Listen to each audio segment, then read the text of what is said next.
आप लोगों ने ली है उसमें थोड़ा स्पष्टीकरण है, थोड़ा सा ही है। देखिए ये जो सूची यहाँ पर लगी है, जिसको मतदाता सूची कह रहे हैं, वो निर्वाचक मंडल की सूची है और अध्यक्ष के लिए या बाकी जो 44 प्रतिनिधि चुने जाने राष्ट्रीय परिषद में, उसके लिए इसमें नाम होना, इसका सदस्य होना जरूरी नहीं है। संविधान के हिसाब से, संविधान के हिसाब से उनका सक्रिय सदस्य होना जरूरी है। ये एक स्पष्टीकरण है, बाकी स्थितियाँ सब वैसी हैं।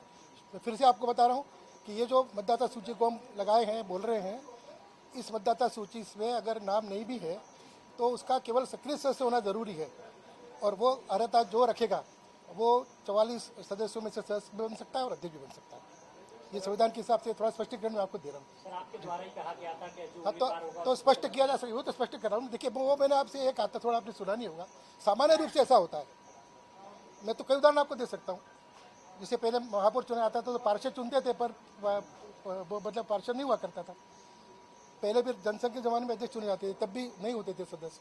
संविधान के हिसाब से इस सूची में उनका नाम होना जरूरी नहीं है और निर्वाचक मंडल भी होना जरूरी नहीं है। लेकिन सर, किसी भी निर्वाचन की अगर प्रक्रिया देखें तो जो वोटर लिस्ट में होता है वही नहीं, तो वो तो आप संविधान के हिसाब से होता है, वही जरूरी थोड़ी। संविधान सर्वोपरि है, संविधान से तो होता है।